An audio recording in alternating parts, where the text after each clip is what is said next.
ಏನು ಅಡುಗೆ ರೆಡಿ ಮಾಡಿಸ್ಬೇಕಂದ್ರೆ ಶಿವಕುಮಾರನ್ನೇ ಕೇಳಬೇಕು. ಇಲ್ಲ ಯಾವ ಹೋಟ್ಲಲ್ಲಿ ತಿಂಡಿ ತಿನ್ಬೇಕು, ಯಾವ ಇಂಟರ್ನ್ಯಾಷನಲ್ ಹೋಟ್ಲಲ್ಲಿ ಊಟ ಮಾಡಬೇಕು, ಎಲ್ಲಿರ್ಬೇಕು, ಎಲ್ಲಿ ಪಕೋಡ ತಿನ್ಬೇಕು, ಎಲ್ಲಿ ಟೀ ಕುಡಿಬೇಕು, ಬಹಳ ಚೆನ್ನಾಗಿ ಇಷ್ಟರಿನೇ ಗೊತ್ತು ಅವರಿಗೆಲ್ಲ. ಹಾಗಾಗಿ ಅವರ ನಂತರ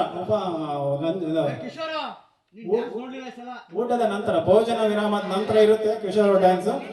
ನಮ್ಮ ಶಿವಕುಮಾರ್ಗೆ ಎಲ್ಲರೂ ನೀವು ವಂದನ ಇದು ಹೇಳು ತುಂಬ ಥ್ಯಾಂಕ್ಸ್ ಹೇಳ್ಬೇಕು, ಪ್ರೈಸ್ ಮಾಡ್ಬೇಕು ಅವ್ರಿಗೆ.